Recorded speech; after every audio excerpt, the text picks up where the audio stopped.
Welcome back. It's the Mom Spring Show, and it's yours truly at Bisola, at the Bisola on Instagram.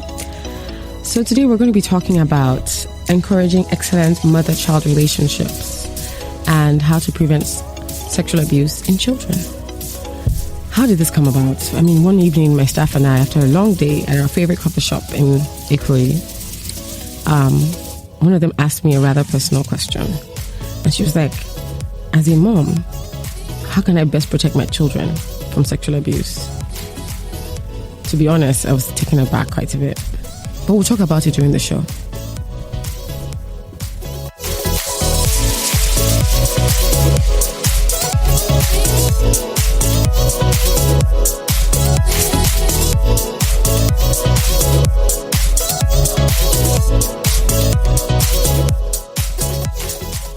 Welcome to the Mom Spring Show. Welcome to the Mom Spring Show. Let's say it together. It's the Mom Spring Show. It's the Mom Spring Show. It's lovely. It's lovely. It's the Mom Spring Show. Welcome to Mom Spring. It's the Mom Spring Show, where anything is possible. Candy! Candy! Candy!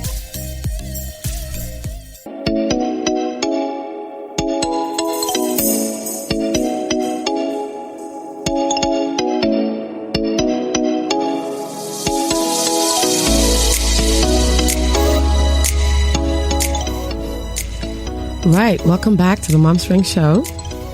We've got a really packed show, so we're going to get right into it.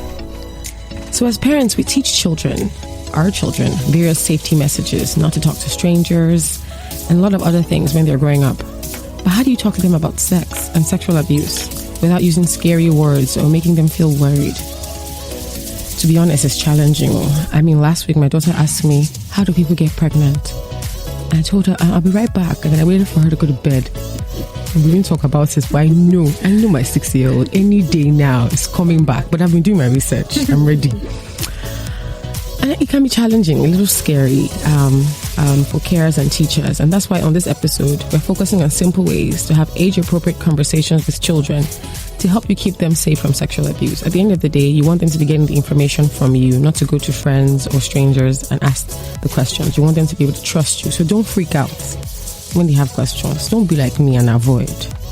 Let's find a way to face it and walk through it. So on this episode, first, I'll introduce Olamidotun Botu Obada, the managing partner of Philly Magna Limited, a premium travel consultancy company that serves corporate companies, private individuals, and consulate offices around Africa. Also, I have with me Enimien Inegbedion, who is the founder of Arcadia Montessori, right here in Lagos. Hello, ladies. Hi. Both moms. And today on the Mothership, which is, that's where we talk about hot topics, we're going to be talking about how we deal with this issue. How do we be proactive and vigilant? What do you think about, child abuse, especially of the sexual kind? What do you know about it? Especially, I want to hear from you, Enimien, especially as an educator. How do you prevent such from happening in your school? Because I know some people are afraid of even sending their children to school because of the exposure, and they don't know who the teachers might be and all of that. I think there are two camps on this. There are the people who send their children to school because they feel like there are more eyes, there are more people, there's more accountability. That's true. As opposed to leaving your child at home with one nanny and you have no idea what's going on. Yeah. But I think how people mitigate this now is that there's cameras everywhere. So you have cameras at home. We also have cameras at our school. So where I sit at my desk, I can see what's going on everywhere. Okay. Yeah. So, I mean, apart from the bathrooms. But the children go into the bathroom. So where I trained, the children, actually, you can't go into the bathroom with the children. You can stand and assist them, but you can't actually But what if it's like an 18-month-old? Yeah, with an 18-month-old, somebody needs to be around when you're changing. So you can't ever be alone in a room with a child. Exactly. Wow. Which is when I heard of there was another school that had an issue like that, and the child was left alone with that teacher, it didn't make sense, because there has to be accountability and you have to put policies and procedures. So is there a regulatory standard that requires this, or is this just something that different schools choose to do or not to do? So we go with the EYFS, which is the British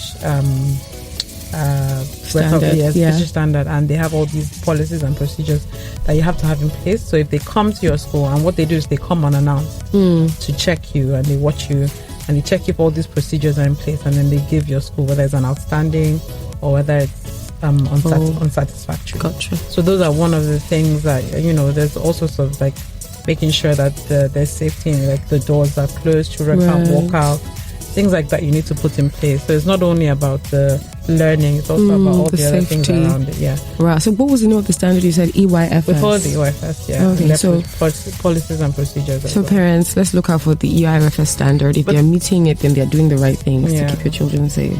Right? But a lot of schools have that in Nigeria. I don't know if they do. A lot of schools don't actually. I've not seen it around. There's no real. I don't know if there is. But there's no. I don't think we follow it because one. that's what I learned. So I use it, but there's no one coming to check.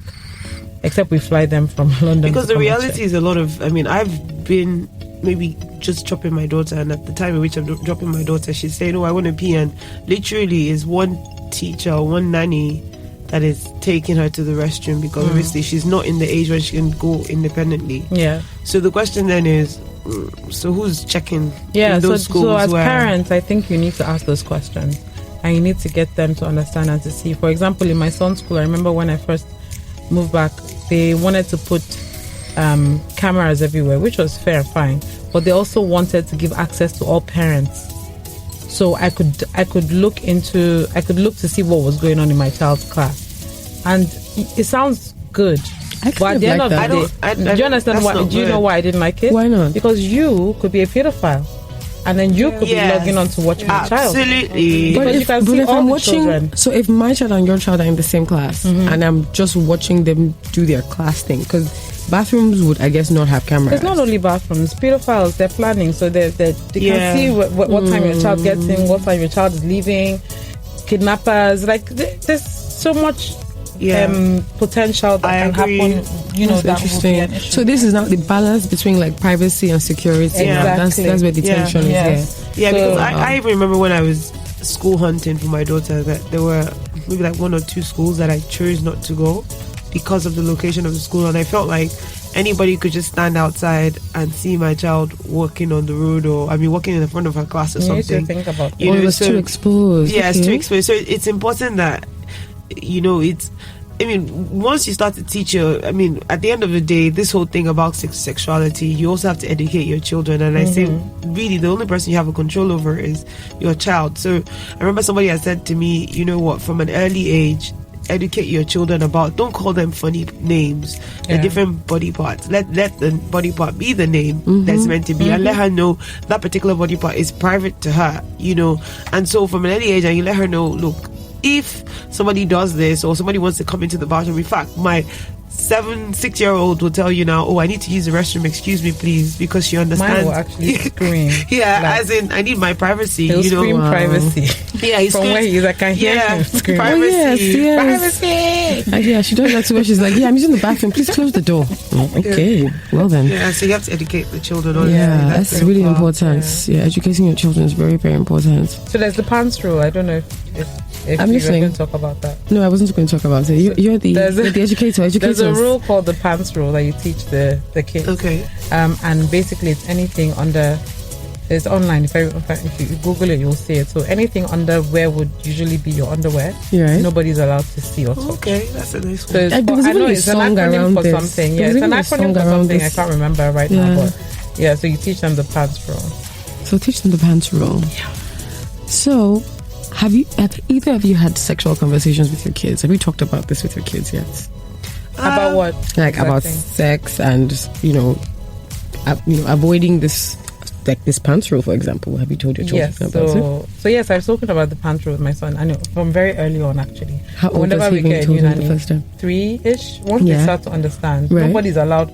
So even when I'm showering him, I say, okay, it's time to wash your private parts, and it's only you that can wash your private parts. So even if someone else was to give him a shower, he wouldn't allow them to wash his. Like, they can shower if they want, but not down there. Wow. Yeah. So the pants rule is: P is privates are private. A is always remember your body belongs to you. N is no means no. T is talk about secrets that upset you. And S is speak up, someone can help. Oh, nice. Nice, very nice. We have to share this with the parents out there. Did you, so in general, do you find that it's easy for kids to come out and talk to you about if something like this happens, if there's been an environment of trust built? Or do you think it doesn't matter? I think they do does talk. trust play a factor here? Yeah. It does. So, I mean, to a large extent, because they really need to be, because at the end of the day, I mean, I remember a particular situation where something had happened and it was just totally misinterpreted. And I remember the other parent had brought the matter to my attention, and then I went and I asked her, I was like, oh, what happened? And she's like, oh, it was just a total misinterpretation of what was happening. Oh. You know, and so for her, it just felt like, no, this is what happened. And so I was appreciative of the fact that other parent's child was confident enough to say it to them, because the child felt uncomfortable. And my daughter was comfortable enough to say to me, oh, that's not what happened. This is actually what happened. Right. So, I mean, trust is very, very important. And guess what? I could have just said, that's not the truth. Yeah, my child. But I had to earn her to also make her know that I believe you. Yeah. So that the next time something happens, she can always feel like she can come to you. back to me as well. Yes. You know. Exactly, yeah. So it's very important that we build that trust and not necessarily always like shut them down and say they're being childish. I mean, no matter how you feel inside, I think you should keep it inside. Yes. No You matter have to how package those shocking, feelings. exactly. No matter how shocking it is, because they're watching for your reaction as well. So you need to be quite careful in how you react, because next time they'll use that to decide. It's almost like how you have that friend who always freaks out about things. So you know that if something is happening, I'm not going to have for this. So you don't want to be that mom that's like every time, they're like, oh, well, mom is going to just turn this into something else. Let me just keep it somewhere else. So, be the mom that you wish you had. Interesting. Food for thought. So, to join us on the health segment today, we're going to have someone from the CCYARA Foundation. The CCYARA Foundation is a foundation that fights to prevent sexual abuse and to treat cases of sexual abuse in children across Nigeria. So, we'll take a quick break and we'll be right back.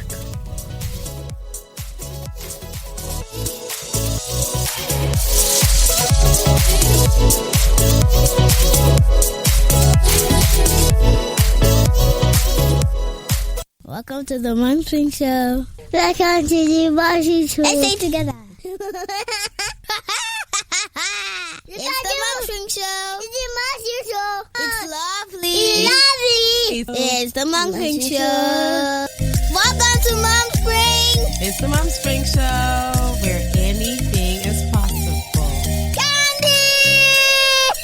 Candy! Candy!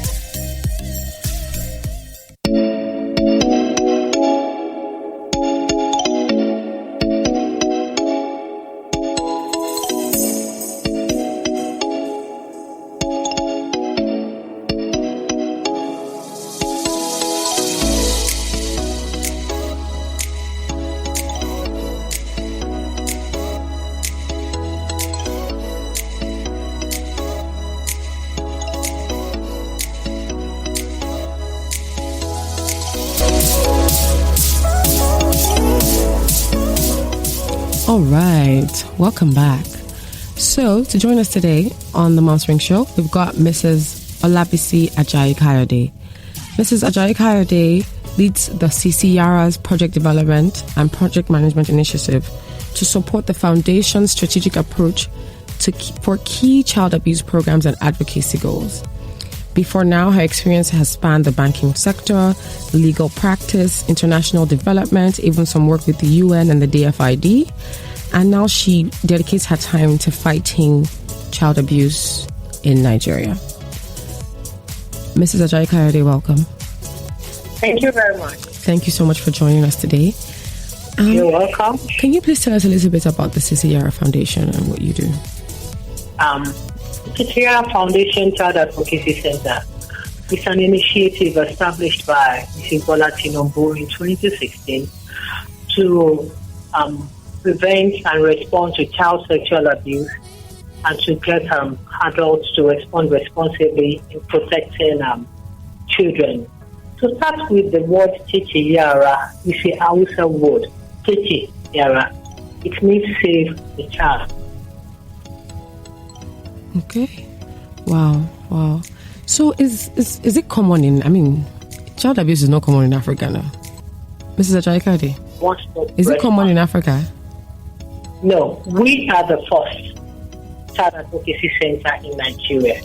And advocacy centers are usually rare in the African setup. And since 2016, when it was established, we've been able to blaze the trail in a number of initiatives. Can you share some statistics with us in terms of the prevalence of child abuse in Nigeria? Well, child sexual abuse is a human rights problem, and also a serious public health issue because of the magnitude of the problem. The statistics are quite overwhelming, escalating by the day. 1 in 4 girls, 1 in 10 Nigerian boys will experience or be at risk of child sexual abuse before they attain the age of 18 years. Wow. Which puts roughly an estimate of 20 million children in Nigeria at risk of child sexual abuse. Sorry, did you say 20 million? Pardon? Did you say 20 million? Yes, all over Nigeria. 20 million children. As I'm speaking with you, 20 million children are at risk of sexual abuse in Nigeria. In Lagos State alone, 2 million children. So you can imagine what we are talking about. Now, the dynamics of child sexual abuse are in 5 folds under adult training system. Number 1, know the fact. I told you the fact. 1 in every 4 boys, and 1 in every 4 girls, 1 in every 10 boys. Now, secondly, minimize the opportunity for it to occur. Now, what is child sexual abuse? Engaging a child in any form of sexual activity.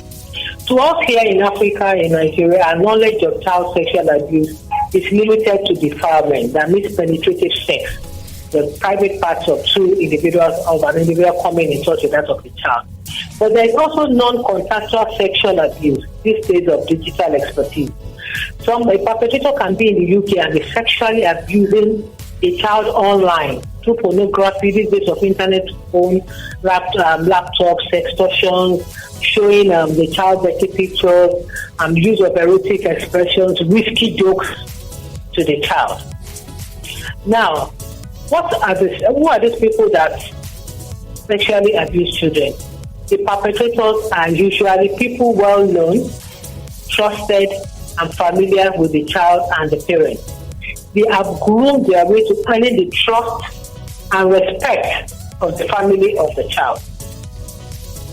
90% of perpetrators are people well known who have regular, legal, and easy access to the child. It's only 10% of child sexual abuse that is perpetrated by strangers. The father, the mother, predecessors to relationship, uncles, aunties, house girls. It can take place anywhere, right under your nose without you knowing it. Now, what do perpetrators look like? They look like normal human beings, regular human beings like you and I. The way you sit beside somebody or you interact with somebody in your office or your daily work of life without knowing that person is HIV positive. So also is a perpetrator. They're usually very nice. And they take advantage of the vulnerability of children. Children that are left alone, children with low self-esteem, and they buy in there. They try and fill in the gaps in the life of the children. If the child is lonely, they offer companionship. The child is hungry, they offer food. So, as I'm hearing, because this show we have a lot of moms who are listening, and I'm sure as they're hearing you, they're alarmed. And then what are the ways, not to minimize the opportunity for it to occur. Stop leaving children alone. When I'm talking not just physically, but digitally. You can be engrossed watching the telly, your child is on the smartphone, chatting with strangers, luring the child into pornography, all lifestyle like prostitution, you may not know it. You may send your child to the next door neighbor, go and play. Even class teachers in school, the security guy in school, even in the estate. We have cases of youth, teenagers abusing children, and when children get groomed, they now abuse other children. Right, the vicious cycle. Now, what are the signs? What are the signs? We have both the short-term and long-term symptoms of child sexual abuse. The short-term ones are the ones the general people are really concerned about. Infection of HIV, STDs, unwanted pregnancies, Once you don't see those things, you believe it has not happened. It can happen. The fact that the hymen is still intact does not mean that sexual activity has not taken place. We have depression. You can see the high rate of which Nigerian children and adolescents are going into suicide. Extreme reaction to behaviors and things, depression. Sorry to cut you off, ma. I have a question, ma. So that it's easy for our. I understand your passion and the level of prevalence of them. This is a big problem. That's our parents. Yeah. However, as a parent that is listening in, right? What does one do about this in terms of practical steps? So, for example, let's assume that I'm a mom who works, from 7 a.m. in the morning to 7 p.m. in the morning. What controls can I put in place to ensure that at home my child is safe? Because I don't want people to listen to this show and just think, oh wow, children are doomed. There must be a way to prevent it. And in the that's case what I'm going into. That it has happened, how do we give the child the right therapy so that they don't end up, in a worse situation? You need to empower. If the child is maybe.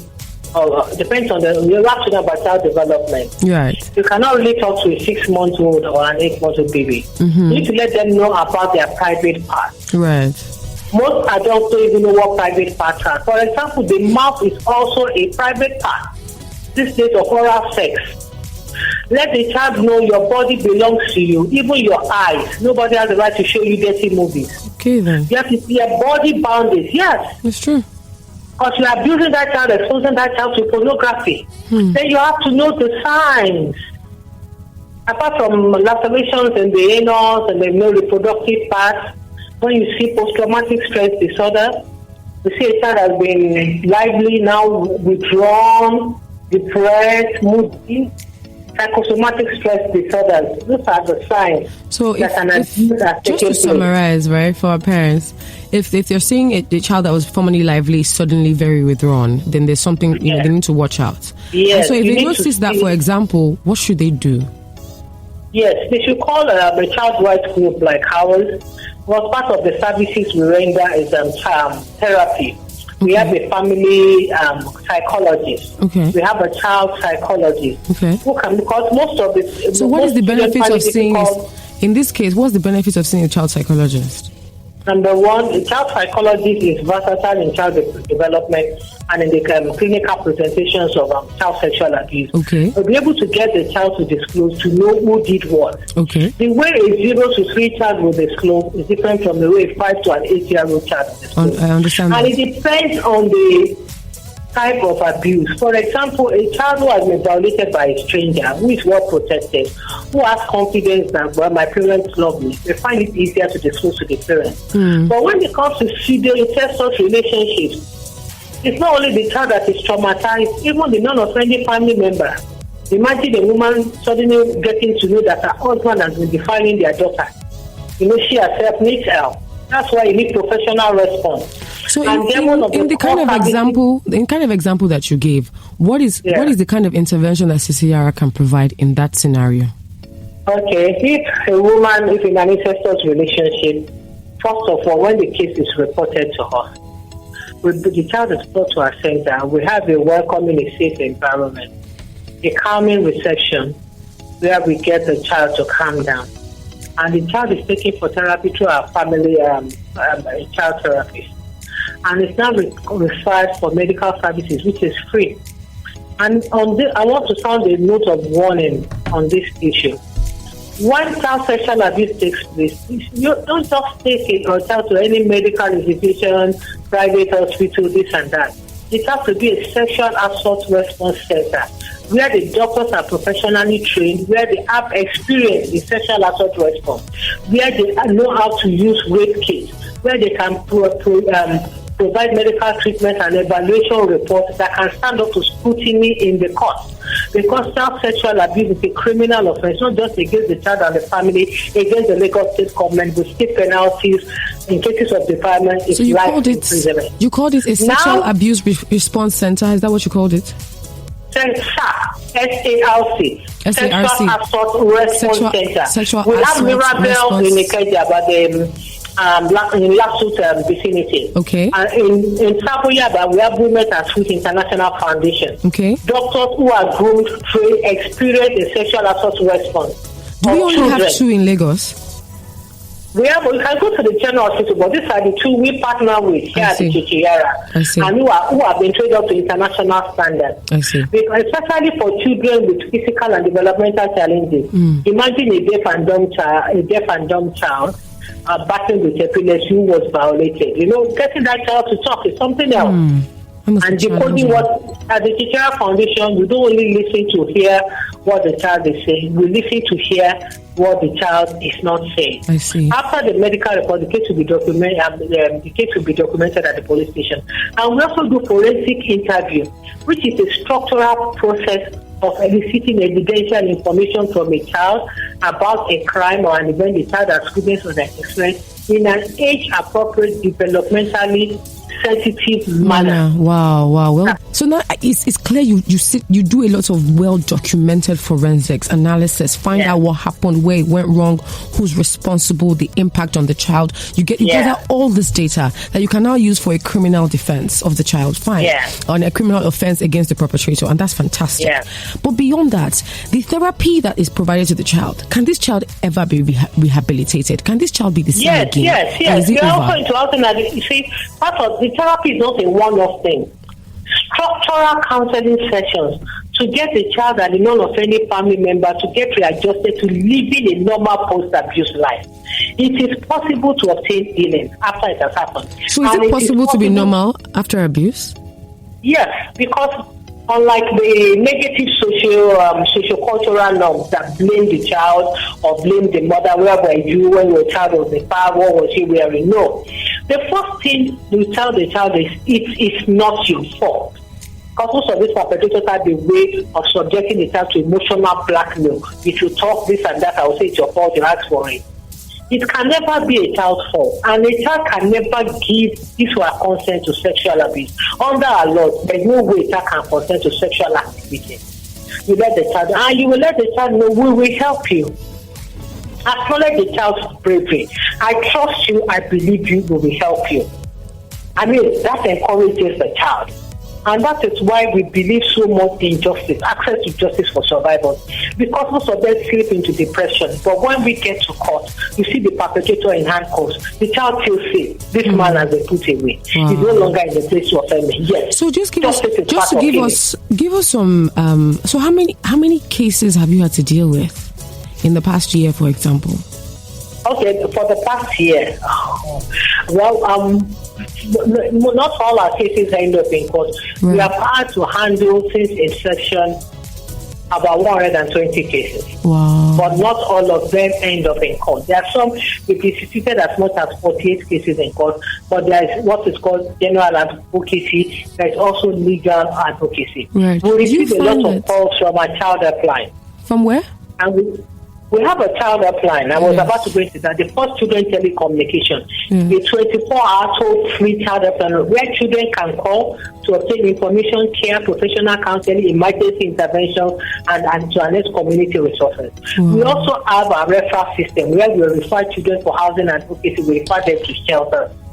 Because most of the time you may have to relocate the child from that offending environment. Can you relocate a child?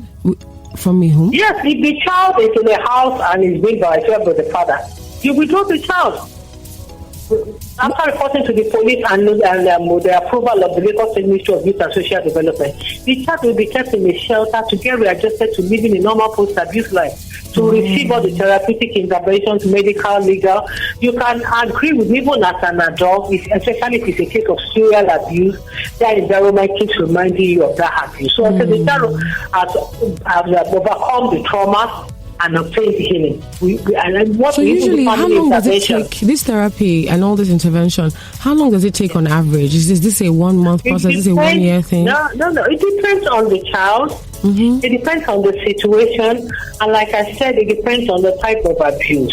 Right. For example, a child that is well protected and is violated by a stranger, depending on the diagnosis of about a child psychologist. Maybe after 2 or 3 counseling sessions, you may go, especially when the parents are so supportive. But in the case of a serial abuse and incestuous relationship, where the mother is being blackmailed into silence, or where the child has even been used as a baby factory, it's a very traumatic journey, and the child has to be closely monitored.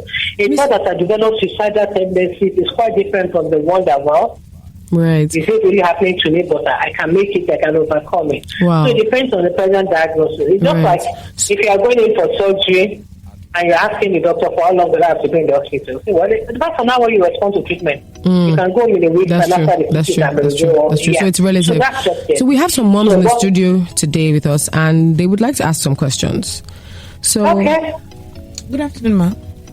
Good afternoon, Chema. So my question for you is, I have a nursery school, and if we find that we have children who are presenting with behavior that we feel might be related to sexual abuse, is there a way to contact you, or do we have to get the parents to contact you? What if the parents are not? No, child helpline is so free. 0800 800 8001. It's so free.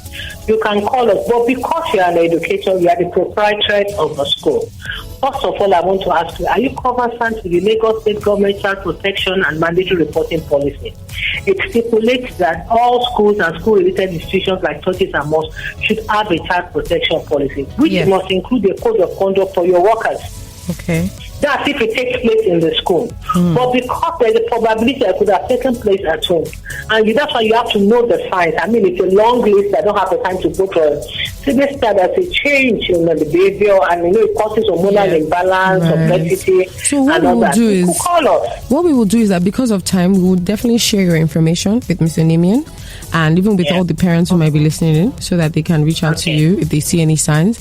I really like to thank you so much for joining us. This has been so informative. I mean, our heads are full right now. Thank you, and we're trying not to be scared.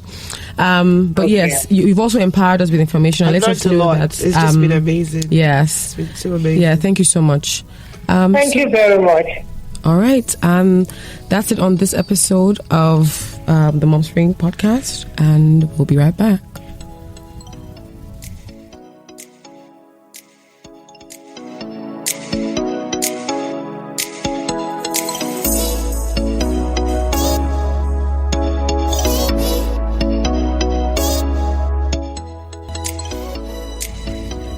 Wow, this episode has been heavy. I mean, sexual abuse in children, that's like scary stuff. However, it's also been empowering to know that if you build an environment of trust with your children, you can empower them to talk to you about anything that is on their minds, and they can open up if anyone has been trying to abuse them. So that's really encouraging. So now, it's time for Femme Founder, where we profile moms who are also founders of businesses. Moms tend to birth amazing things. So when they birth businesses, there's always something to be reckoned with. We've got 2 Femme Founders in the studio today. Both of our moms are Femme Founders. So we're going to hear from both of them about what they do and what inspired it and how they've grown it so far. So, Dotun, welcome again. So tell us about Philly Magna. What exactly is travel consulting? Okay, that's a very good question. Well, Philly Magna has been now for 4 years, actually. And travel consulting, I've had to learn and relearn because for us it's quite different.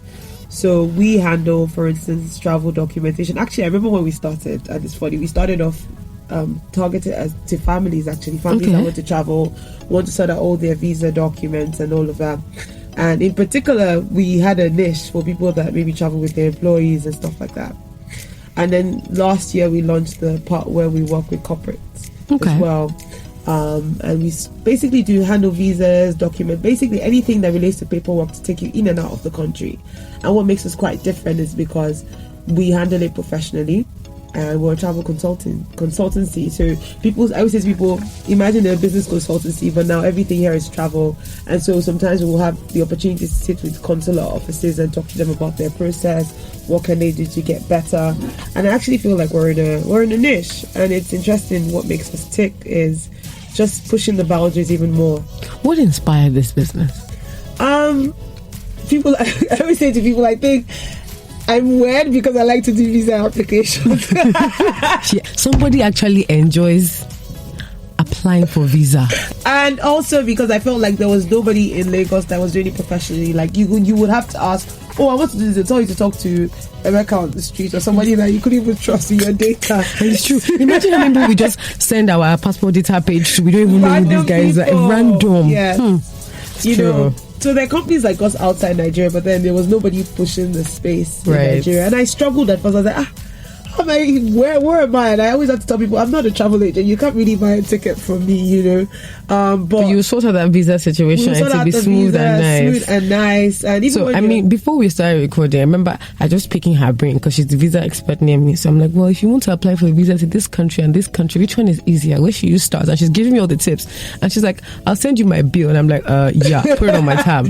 So she really does know her stuff. On Instagram, she's at Olami.tvio. And Philly Magna is at Philly Magna. It's Philly Magna we're looking for. At Philly Magna, yes. Oh, for the travel, so that we can come to you for the visa situation, for holidays and things. You could just go, at Philly Magna or website. So I've heard of a concept called a nanny visa. What is that? Okay, so actually one of our own specialties is basically you want to go anywhere in the world. Everybody wants to go on holiday. Yeah. But there's nothing worse than going on holiday and not taking your nanny where then you end up with your kids. So we would actually sort out the visa, your children. What happened? So, but what's the difference between a nanny visa and a regular visitor visa? Well, the difference is that, first of all, if you try to apply for a regular visitor visa for your nanny, they won't give her. Why? Because she how do you go on Pisola? Because she's the way they see it is simply her document. You're the one sponsoring her. So a nanny visa means she's tied to you. So in some countries, they won't let her enter the particular country without you. Now, for some countries, you can apply for a normal visiting visa for her. They will give her because they don't have nanny visas in there. So you're saying that, so for a country that has a nanny visa, the chances of the nanny getting the visa are increased if she comes as a nanny visa than a visitor visa because she's coming under the primary applicant. Yes. And you're assuming the primary applicant is a frequent traveler. Yes, which is maybe somebody like you. So can you see how complicated it is, people? Moms, and how Dotun just makes it seem like it's not a big deal. So, yes. So we come to you. We to you. Yeah, all categories, everything. Bring your office, everything to us. Just bring it to us. Okay, so that's the thing now. So now beyond travel, beyond domestic workers, you also help with corporates. So basically, you also have companies that say to us, "Look, we don't want to do so the when we're ready paperwork." To go on monitoring retreats abroad. Yeah, you send the documents to us, and even companies that say to us, "We're bringing in expatriates to do certain parts of our management team." They send it to us. So basically, we're travel documentation. But then for those kinds of profiles, you also do like immigrant visas? Because I'm guessing if they're bringing in an expatriate, the person is not coming as a visitor. Yes. So you do that. So they're emigrating in. But when you start to talk about, people always come and meet me. Don't I want to relocate? I'm like, don't do that one. We have partners that would handle that for you because so for either us, way, whether you're a non-immigrant or immigrants or immigrants. She will either directly or indirectly handle your portfolio. So reach out to her on @Magna on Instagram. Yeah. And with us today in the studio is Enimien, and she's, like we said before, founder of Arcadia Montessori. You said Montessori, you said Arcadia, you said EYFS. These are all big words. And what inspired this, and what is the big deal about Montessori? I think Montessori, the biggest thing about Montessori is the fact that the children are allowed to be themselves, right? So there's an emphasis on independence, there's an emphasis on grace and courtesy, and there's an emphasis on confidence. Wow. So if you come into a Montessori classroom, it's like organized chaos because the children are not sat on chairs like the way we had when we were growing up, where we had to sit down. But was that so bad?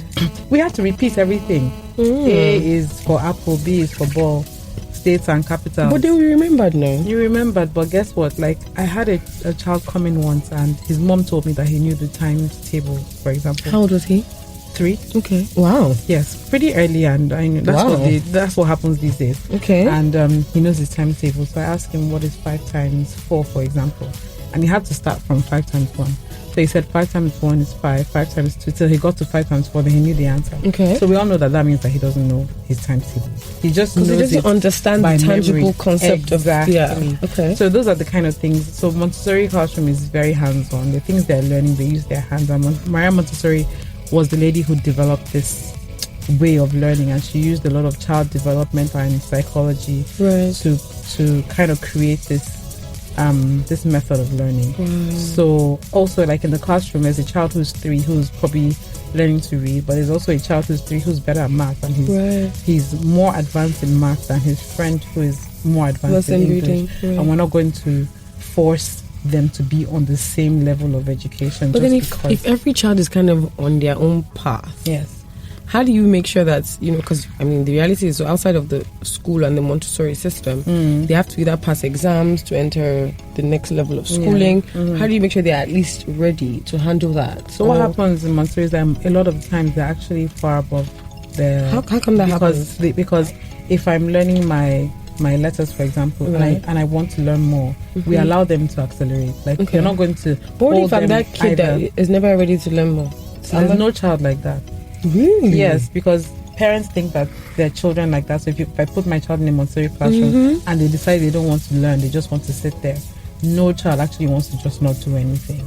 Wow. But I think that the way we teach kids makes them lose learning. Interest. Yes. So we've all got that innate curiosity. We have it. We're born with that innate curiosity. You don't see a little baby who can crawl, just sit down and not do anything. They're getting under so how come it changes when they get to the ages of 2 and 3? That's true. It's because, so if a child is interested, for example, if a child is interested in buses, and we've discovered that this child, I had a child when I was doing my training, and he knew the whole of London. Like, he knew if you wanted to get from Oxford Street to Marble Arch, he'll tell you the buses. Wow. He'll take bus 581 to this, to that, to that. Like, he'll say everything. Wow. And that was his interest. And this boy was like 3.5 to 4. Wow. Right? So that was his interest. But when we wanted to do counting, we would count buses. When we wanted to do reading, we would read the stops. Okay. Do you understand? Like, so the stops. So you used his interest to help him develop the things he needed to develop. And because that's amazing. It's individualized in that sense, you can push them to do anything that you want them to do. But for this level of individualized learning, you can't have big class sizes. Right? No. So we don't do. What's the maximum? Even if we have a big class size, it is a ratio. It works on a ratio system. So one teacher, for example, is in charge of 8 children when they're at the ages of 3 to 6. That's very personal. So they're all working on their own, and you teach them how to use the activity the first time round, and they flow with it after that. Wow. So the even if it's a class of 50, for example, which never is, but if it's a class of 50, for example, you have one teacher for 8 children. So that means in that class of 50, you need to have between 8 or 9 You have to teachers. have guides. They're called guides, so they're guiding. But then you don't see them. Like, if you walk into a Montessori classroom, you don't see a teacher always constantly with the children, because you just see them around. Them to learn. Exactly. So you guide them to where you want them to be. It's an amazing It's really. So what is the age range that your school covers? 0 to 6. 0 to 6. Yeah, so they go up to primary school after that. All right, moms. I know your interest that peaked. So how do we find you on Instagram? At Arcadia School NG. At Arcadia School NG. That is Arcadia School NG. Yes, Arcadia. Wow, thank you so much for joining us, Enimien. This was really, I learned a lot. So now if I need to travel with my kids, I know what to do. I call Feli Magna. If I'm looking for where to put the little one, I call Arcadia. This has been an amazing show. Thank you so much for joining us. We hope you learned a lot, because we did. And yeah, that's it for today. Thank you for having us. Thank you.